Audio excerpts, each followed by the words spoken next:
Welcome into the Brooks Bench with your host, Brooke, aka Shiggy, and my co-host, Megan. What's up? We are here tonight to go over the first round recap from March Madness. If you're new here, make sure to hit that subscribe button. We'll be here every night or every morning with recaps of the tournament. So let's get into it. So, with the first round recap, there's so many games. So we're gonna only gonna be covering either our close games, like almost upsets to top ranked seeds, or upsets in general. So like bracket busters, stuff like that. And then at the end, we'll go over a bracket update for if you joined our group, our tournament challenge group. We'll go over kind of like the standings and where everyone fell. Okay. So let's start with the close games because I know the upsets were kind of hectic, but also these close games. So the first game in the morning, Michigan. Okay, Michigan versus Iowa State. Michigan ended up defeating Iowa State 80-74. This game was stressful. And this set the tone for March Madness, in my opinion. Iowa State came out hot in the second quarter. They did lead at 37-32 at half, and I was like the whole time I was like I knew I should have just stuck with Iowa State, stuck it through because Audie Crooks was giving Michigan the business. And even the announcers were saying Michigan plays five guards, like they play small. So every time Audie Crooks got in the paint, got the ball in the paint, it was like an automatic 2 points. The only time she didn't score was like basically, she was just hurting herself. So Audie Crooks was going off. But Michigan's savior and hero of the day was Jordan Hobbs. 28 points, 6 rebounds, 2 assists, and wheeled Michigan herself to this win. She went off. She hit clutch threes, just clutch baskets in general. Michigan fought back from about 9 down with 3 minutes and 50 seconds to go in the third. And then they went 12 for 16 when they took the lead, 75-69 with only 3 minutes left in the game. Yeah, but Jordan Hobbs went off. Michigan, you need to put a statue of Jordan Hobbs outside of your gym. But Meg, what do you think? What do you think about the game? And I think Iowa State kind of I think because of the play-in,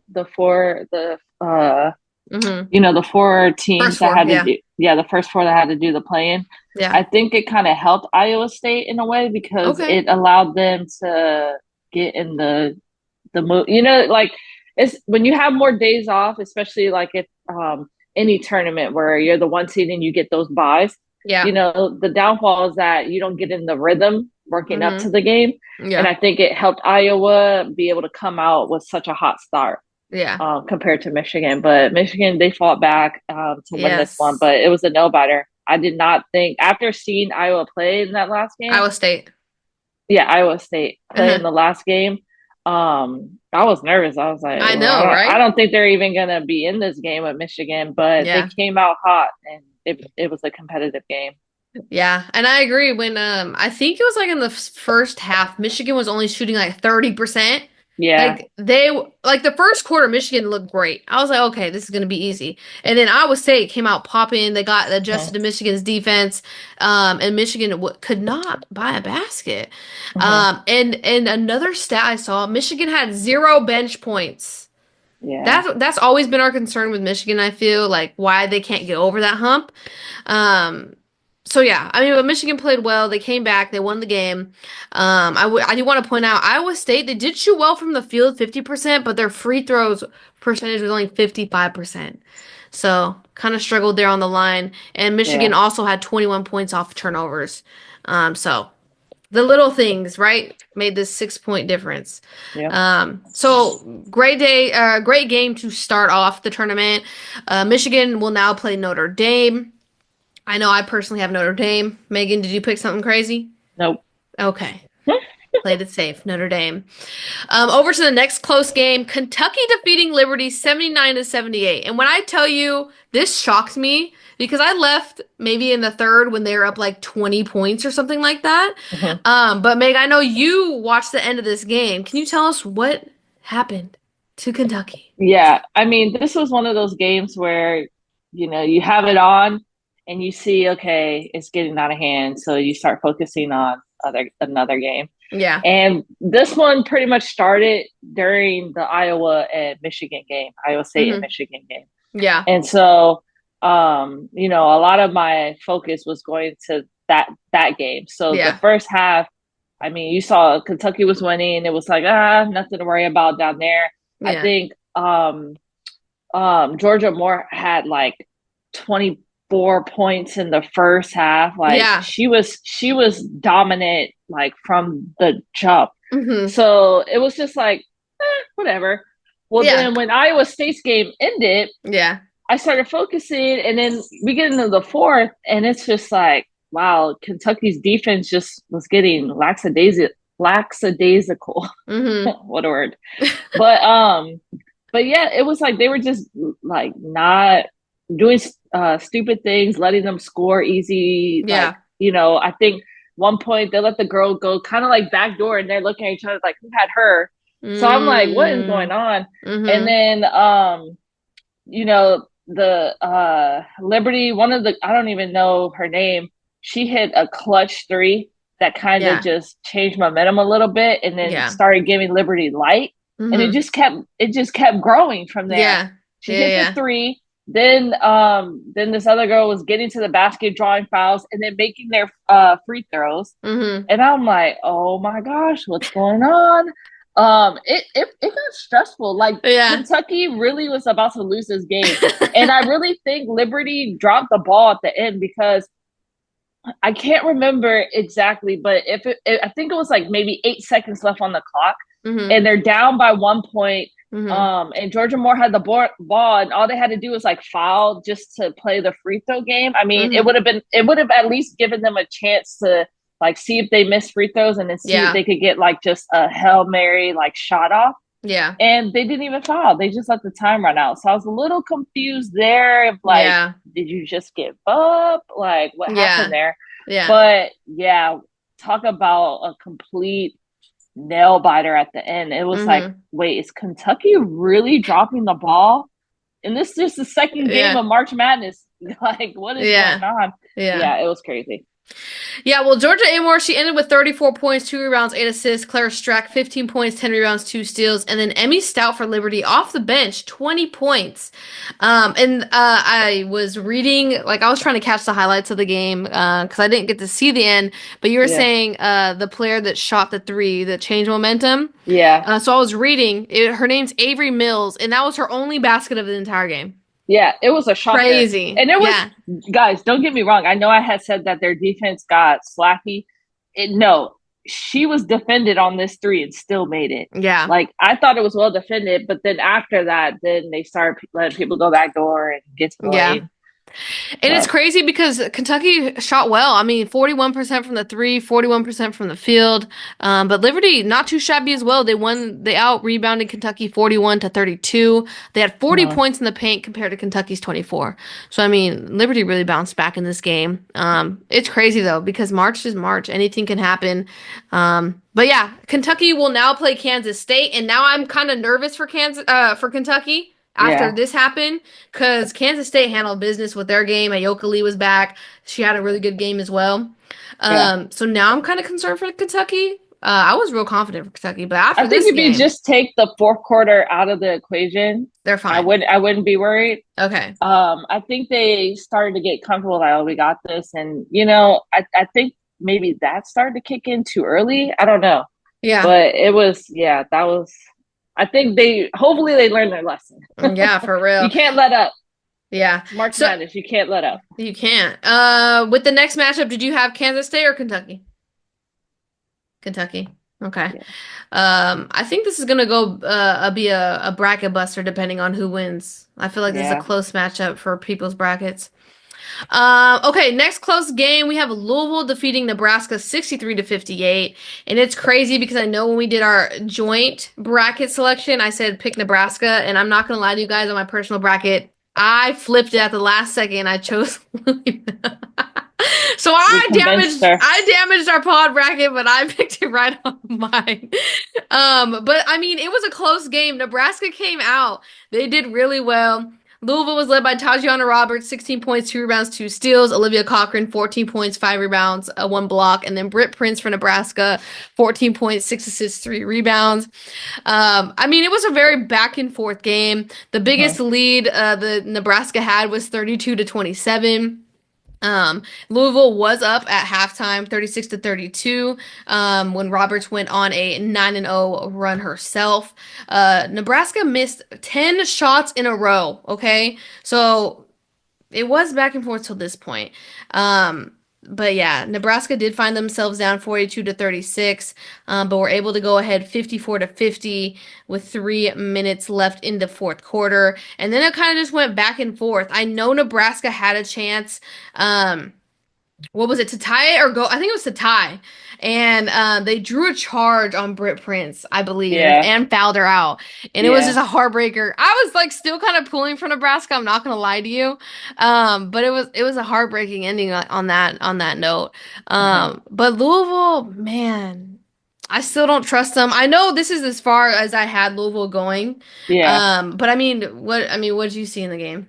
I mean, just like you said, it was back and forth after halftime. Yeah, Um, a little worried in the beginning. It took Louisville a little bit to kind of get in a gel. But I'm concerned because Jada Curry, like she yeah, at she's the beat towards the up. end, she just kept going down and it was taking her longer and longer to get up. That shoulder injury, remember? I think she was out during the Yeah, tournament, right? yeah, because So of that. still So lingering. I mean, anyone that had them going further, I would be concerned because, Yeah. you know how a big impact she brings. So, Hmm. I would be concerned if she's not fully healthy. I don't think I had her. I think I had TCU beating them. So, Yeah, yeah.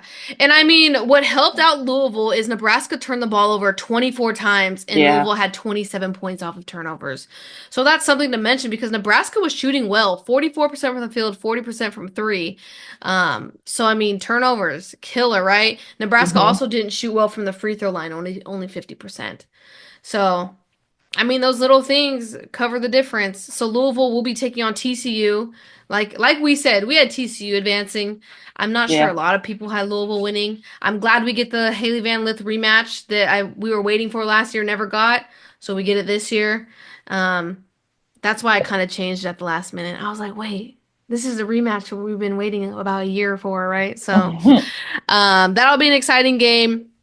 That basically covered all the close games. I do want to give a shout out to Grand Canyon versus Baylor though. It did end up being a 13-point difference, but it was a close game the entire game for Grand Canyon. They really showed out. And shout out to Trinity San Antonio. She really held them down 27 points. I mean, she was their team. She was killing it all game. Baylor, yeah, you did concern me. I'm not gonna lie to you, and I have you going far. And I thought I was confident. I know Little Page Bugs came off the bench this game.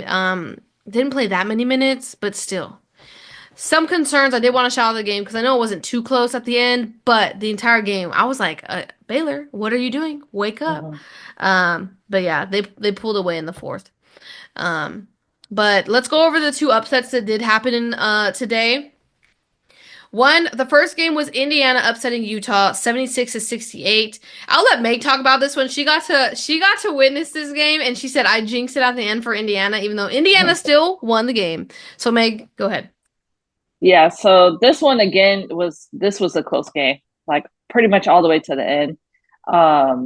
And they was tied up 31 at halftime, both teams. Yeah. Yeah, and in the first, I feel like they were going back and forth so much. No, neither team really had that sign of like, oh yeah, they're gonna pull away with it.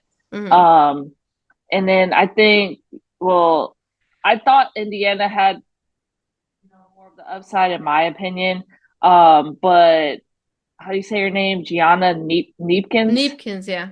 She just was hitting like the right shots at the right time to Yeah. just keep momentum like pretty even and like Yeah. give them that boost to like stay Stay in in. it. Yeah. And then I feel like once you turned on the game, Yeah. that's when Utah started hitting more and more. And I'm like, hold on, Yeah. you guys weren't doing this at the beginning. So Yeah. but no, I would say it was just competitive all the way at the end. Until Indiana just was playing good D. They started doing the pressing a little bit more and defending that 3-pointer. And Hmm. luckily Utah just wasn't hitting. But yeah. Yeah. I think when I stepped into the game, they were trailing, Utah was trailing by 9 for Indiana, Hmm. and then they went on a little hot streak. John Neepkins Yeah, was hitting. They got within, I think it was like a couple of points. It was 72-68. But I mean, Indiana just closed it out. They also hit their clutch shots. I yeah, heard good things about Chloe Moore McNeil holding down Gianna Neepkins, even though she did score 24 points, but I heard she defended her really well. yeah. Um, yeah. So I No, mean, she did, and she has some nice passes. She did good. She was defending well yeah. and facilitating and like running that offense. Like she was pushing the ball to keep the tempo up for them. No, I think she played well. Yeah. And I mean, I chose Indiana. Did you choose Indiana to I upset did. Utah? What did we choose for the bracket? I know I probably Indiana. pushed for Indiana. Okay. No, we chose Indiana. But I mean, Indiana did shoot well, 58% from the field. That's Yeah. pretty tough right there. And I mean, I don't know. After I saw Indiana play against USC in the tournament, I had to lean towards them more. I know Utah has Gianna Neepkins and she's a really good three-point shooter, but Indiana looked tough. Hmm. Indiana will not play South Carolina, but so that was fun while it lasted for Hmm. Indiana. I did choose South Carolina. I'm sure Megan, you chose South Carolina as well, Yeah. advancing. Okay. And the last upset of the night, the shocker, the one that just broke America's hearts. Notice Oregon defeats Vanderbilt 77 to 73. This was the most frustrating game I think I watched. I feel like Vanderbilt could not buy a bucket in the first Hmm. half. It was so frustrating. And Camille Pierre got in foul trouble. And it was just not working out for Vanderbilt, but everything was working for Oregon. Oregon was hitting left and right. They shot 50% from the three, 46% from the field. Deja Kelly went off for 20 points. Nani Falatia, 17 points for Oregon. And yeah, Oregon, I was like, wow, this game's over. Like Oregon had a literally a 48 to 29 point lead. And I was like, wow, this sucks. Like we were also heavy on Vanderbilt. I feel like they had a good season. And I didn't I'm not even gonna lie to you. I wasn't even thinking about not picking Vanderbilt. Like I was so Hmm. confident in this pick. I was like, oh yeah, Vanderbilt. Those are the worst picks. The ones you're the most confident about, and it's just like, loser, Yeah. you lost. Um, but anyways, Vanderbilt did claw their way back into this game, sending it to overtime. But Camille Pierre ended up fouling out. Michaela Blakes ended up fouling out. Um, Vanderbilt did have a chance, but it's like they didn't have their primary scorers on the floor, and it showed. Like no one wanted to try to win this game when they fouled out. I mean, in my opinion. I mean, what do you think, Meg? Yeah, that one was tough. Oregon came out to play. I mean, Deja Yes. Kelly, she has that experience though. Yep. I guess we just didn't even consider it. But I mean, she came from North Carolina. She's used to the tournament. She knows how to, what's Hmm. expected to win games. So I should have known, especially with Vanderbilt being so young. I mean, Yeah. these players haven't been there. They haven't been in this format before. So um, it just didn't help that Camille got in early foul trouble. I think Yeah. that's what That really hurt it a like lot. messed them up to Yes. start. And then, you know, with that being the case, they really couldn't get into their normal offensive flow with her back in the game until the second half. Yep. But then by then they had that big gap that they had to claw their way. And then it's like you can't have her be super aggressive defensively Yep. because she's risking fouling out, which Ends ultimately up happening. happened Yeah. Yep. anyway. And then I think it also took Blake's a little time to get in her into Yeah. her rhythm because I feel like she started off hot and then she cooled off a little in between the second and third and it picked it up. And I feel like they started doing Vanderbilt things too late Mm-hmm. because they're a pressing team. We talked about how well they play D and they Yep. press and they get up all in your face Disrupt to you. Yeah. yeah, disrupt the ball. And they didn't start doing that until the fourth. And it Late helped for them it. Yeah. and it helped them come back, obviously to go into overtime, but it was just late. And then it just I think like you said, the only reason they lost in overtime is they just didn't have the offense to follow through Yeah. No. to get that win.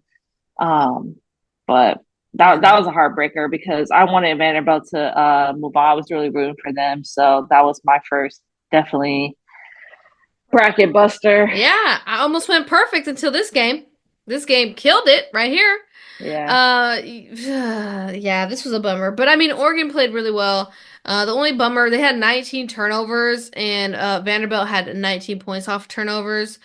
Um, but yeah, Oregon will now play Duke. Either way, I didn't have anyone beating Duke. I still think Duke is going to yeah. take care of business. I mean, we saw what Vanderbilt's defense at the end disrupted Oregon. Duke's defense, well, we've seen Duke's defense, okay? I really do think Duke can handle Oregon. Did you have anyone beating Duke? I mean, Um, not anyone like from this matchup. Like you had no, Duke advancing? Okay. yes, Okay. But yeah, so that was my bracket buster, the Oregon defeating Vanderbilt. I know a lot of people chose, I know some people chose Utah over Indiana.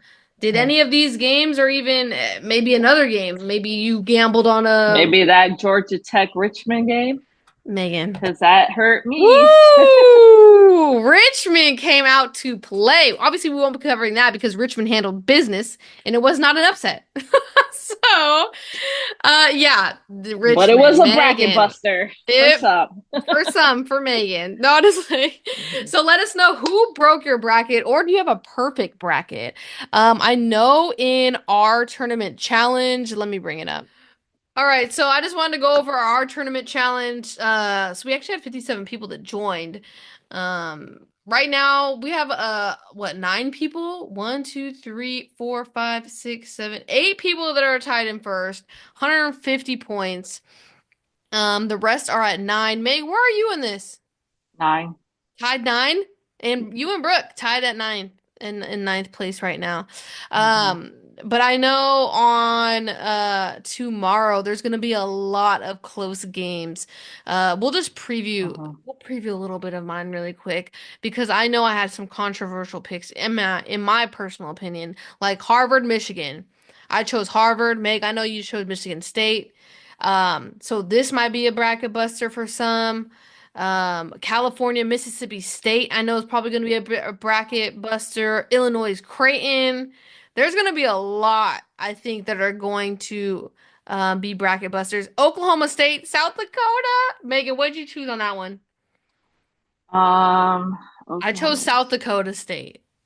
I need it to Ooh, be different. I took Oklahoma State. See, there's going to be so many more different bracket busters next tomorrow. Mm-hmm. So it's gonna be fun. I am excited. If you're currently looking, I'm in so many brackets. I ended up taking Cal. Oh wow, you went back on that. Yeah. Okay, interesting. I think in the Brooks bench we chose Mississippi State. Mm. Yeah, I chose Mississippi State Yeah. as well in my personal So one. So congrats if you're ranked 1 right now. Hopefully it stays like that. After day 1, you're doing well. If you're tied for 9, I mean, it's kind of technically second. second-ish. It So goes you're one still in nine there. 20. Yeah, you're still in there. Don't worry. There's shoot. By the time this ends, all these names are going to be different. Mm-hmm. It's going to Thank be you guys crazy. for For tuning in so much. We'll be doing this nightly, weekly, whatever. I mean, not weekly, daily. Going over bracket updates, close matchups, upsets, stuff like that. So we appreciate you guys. If you're new here, make sure to hit that like button and subscribe to our channel. We appreciate it. We'll be here through all of March Madness.